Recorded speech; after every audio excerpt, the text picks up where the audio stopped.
धक से करे जा कैला कंपल शरीरिया हो बाजल मोबाइल आए सीमत खबरिया हो कापत एलो एलो बोल दूला इनिया हो कापत एलो एलो बोल दूला इनिया हो कली कोया महिला नाची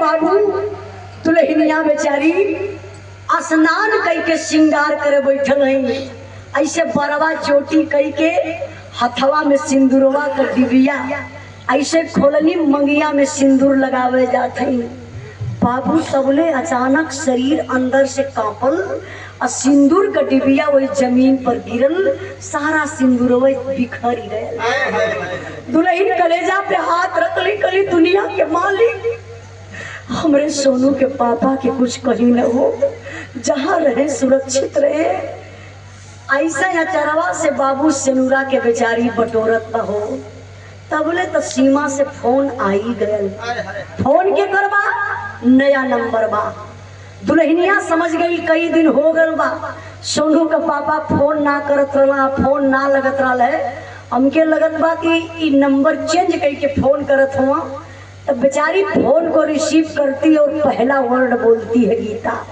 हेलो सोनू के पापा सीमा से आवाज आई नहीं नहीं नहीं मैं सोनू का पापा नहीं हूँ हाँ तो आप कौन मैं हेमराज फौजी का मेजर बोल रहा हूँ क्या ये फोन हेमराज फौजी के घर लगा है हाँ जी सर जी आप कौन सर मैं उनकी मैडम गीता हूँ सर एक बात बोलूं मेजर साहब बोले हाँ बेटा बोलो क्या बात है कहे कि कई दिन से सोनू के पापा से बात नहीं हो पा रही है नंबर नहीं लग रहा प्लीज सर मेरे सोनू के पापा से बात करवा दीजिए मेजर साहब का कलेजा कांप उठा ये दुल्हन पति का इंतजार कर रही है बात करने के लिए कह रही है मैं कैसे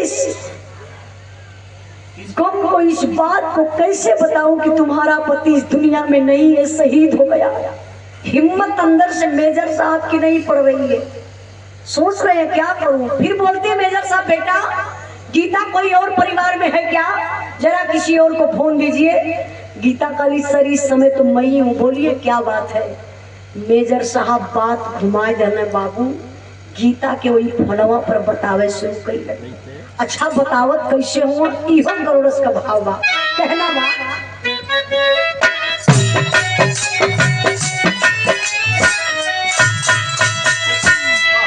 का हम बताई बेटी का हम सुनाई हो का हम सुनाई हो बताया सुबह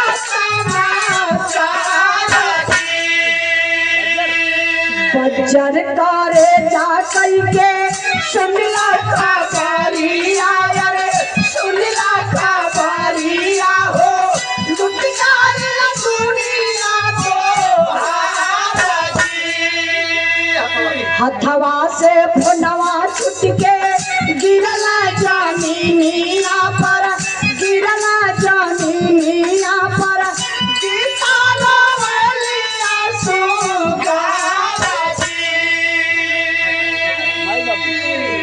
सोचिए बाबू मेजर साहब बात घुमा देते हाँ बेटा क्या बताऊं एक मिनट का फोनवा पर बतावे लगल कहे कि गीता बेटा अपने दिल को मना लो क्या बताऊं बेटा जिस फौजी जवान से तुम बात करने के लिए कह रही हो ना वो फौजी जवान तुम्हारा पति अब इस दुनिया में नहीं रहा हेमराज शहीद हो गया अरे बाप रे बप्पा शहीद शब्द जब दुल्हनिया सुनलस हो लगे कि करेजवा में कोई तीर मार दिलस कटल पेड़ लियन अरराई को ही अंगना में गिरली हाय राम कही के रोवत हई ई अवजिया दुअरवा तक जात रहल बुढ़वा बाप दुआरे बरस करत रंद तुरन रोवाई सुनलन बहू का भागल भागल घर में अइलन। गीता यहाँ गिर के रोवत है, मोबाइलिया होतना दूर पर बा। बाबू फोनवा उठा लो, चालू बा फोनवा। अब गुस्सा में हमें पिताजी डांटत हमें, समझत हुए हेमराज बा। कहले रे बेटा, हेमराज तू का कह डाले रे? देख गीता अंगना में गिर के रोवत बा, का बात बा? सीमा से आई आवाज आई, पिताजी मैं हेमराज नहीं हूँ। तो फिर कौन हो? कहले कि मैं हेमराज फौजी का मेजर बोल रहा हूँ। आपका बेटा हेमराज इस दुनिया में नहीं रहा पिताजी। अरे बाप रे बापा, माई बाबू सुनले छाती पीट पीट रोवत हुए। पूरे गांव में खबर हो गई हेमराज शहीद हो गया। पूरे क्षेत्र का लोग दुआरे पर आइल हुआ। यहाँ का बतिया छोड़ी, अब तनी से दिमकवा आप लोग लेके चला जहाँ दोनों जवानन का लसिया रखल गई बा कैंप में। वहाँ फौजी जवान करत का उन बिरहा में आला कलाई।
में लपेट के जब दोनों जवानन के घरे लसिया गई तब तक गजब हो गया।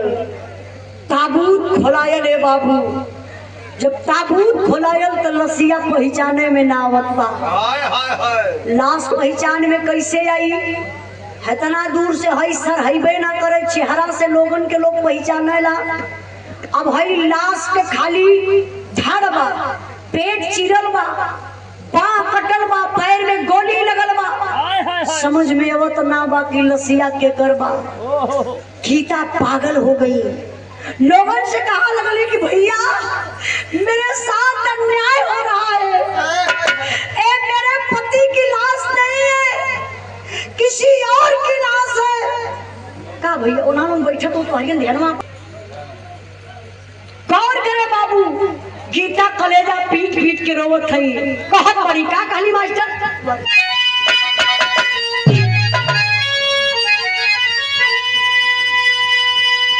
अरे छाती पीट पीट कहा गीता पाऊ रही भैया।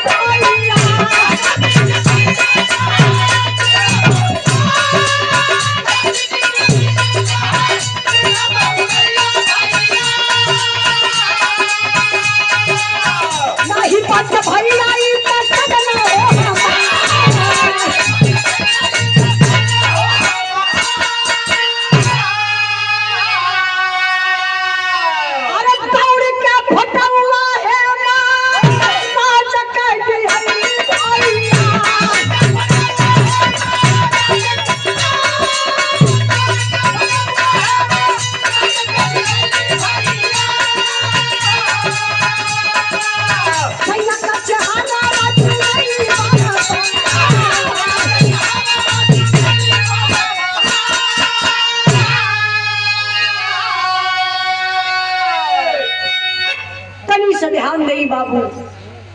गीता रोवत है, मेरे पति की लाश नहीं है, मेरे साथ अन्याय हो रहा है, एक किसी और के मांग का सिंदूर उजड़ गया, इस लाश को ले जाइए मेरे दरवाजे से। इतने कहत गीता वो भिड़िया के चीरत फारत घर के तरफ जाते हैं। लोग समझ गए ना, लगता है गीता पागल हो गई, घर में जा रही, आत्महत्या न कर ले, इसका दिमाग काम नहीं कर रहा है, ये अपने पति को नहीं पहचान रही है। लेकिन गीता घरवा में गईली बाबू।